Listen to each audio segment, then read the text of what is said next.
Hello everybody on YouTube, this is Michael the Geek for Life with another Starship model from the Eaglemoss Star Trek Starship collection, and this one is issue number 14, the Cardassian Galor Class, our first Cardassian ship to be seen in this collection. So let's go ahead and jump on in. Now, this one does not hold that securely to the base. I mean, it does well when you just slide it around, but if you did the tip thing like I usually do just to show you, it'll fall right out. But it's not like the Reliant was where you couldn't even touch it. It's one of the ones where you could slide it around and it would be just fine. But I'm gonna go ahead and take it out, and Galor Class here on the bottom. It's actually covered in dust, so I'm not going to show that to you. I've had this model for a little while. I actually started getting these almost 3 years ago. Let's see, and so we'll show off the model a little bit. One of the things I will note about it is I feel like the coloring on it is definitely off, like it's darker than it should be. I feel like on the show it was much closer to yellow. I mean, it wasn't yellow yellow, but closer to yellow than this. And, I'll confess it's not one of my favorite ship designs. It's certainly more unique, but not one of my favorites. I've never been huge on Cardassian design. So, get a lot of detail in here. The main weapon there is a translucent red plastic, and that is the only translucent piece on here. Most of the ship is metal. In fact, I think that might be the only plastic piece. Well, maybe the bottom is too. It sounds like it. So yeah, not my favorite ship from the show. I mean, I see what they were going for. It's a neat idea, but I don't know, just something about it wasn't my thing.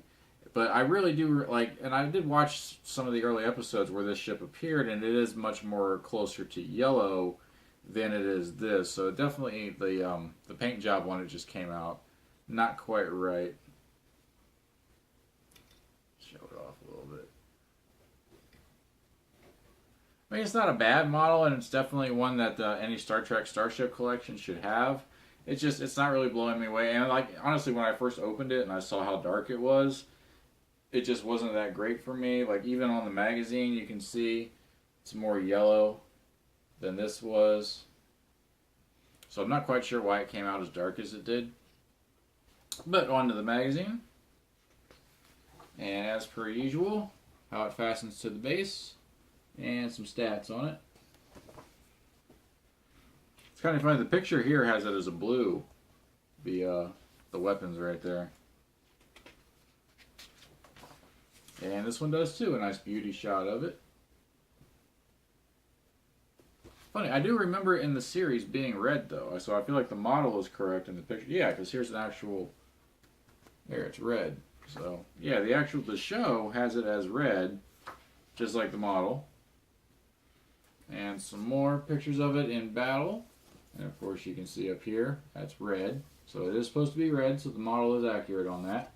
I don't know why some of the pictures show it as blue. Maybe blue is when it's not armed and red is when it is. I don't know. I wasn't paying that close attention to the show. I guess I should find out. And some nice of these shots, diagram shots.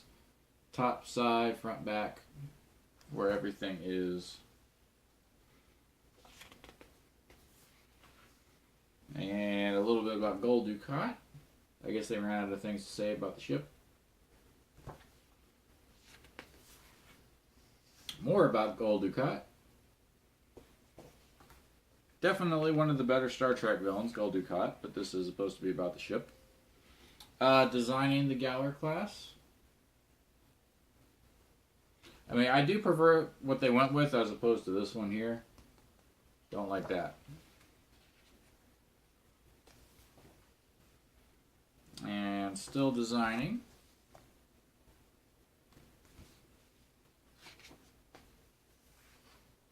And on-screen appearances. Of course, it first showed up in Next Generation. Had a lot of appearances in Deep Space Nine. I think maybe one or two in Voyager. Not many. I think the pilot episode of Voyager showed one.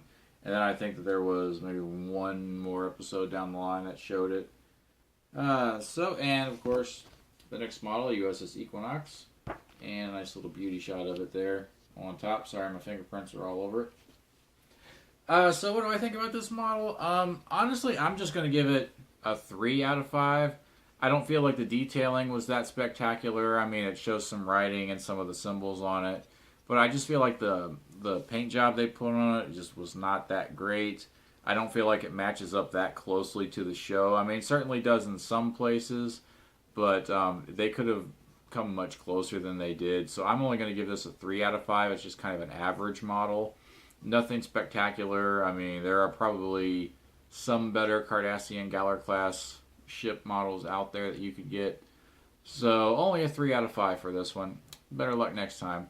Still, I'm glad to have it in the collection. I just wish that the paint job was a little bit better. You can't have a complete Star Trek Starships collection without the Cardassian Galor. It's definitely a staple of that particular franchise. So, I guess that'll do it for this one. If you like what you see, feel free to hit the subscribe button, maybe hit the thumbs up button, leave a comment. I'll be sure to get back to you, or at least I'll try to.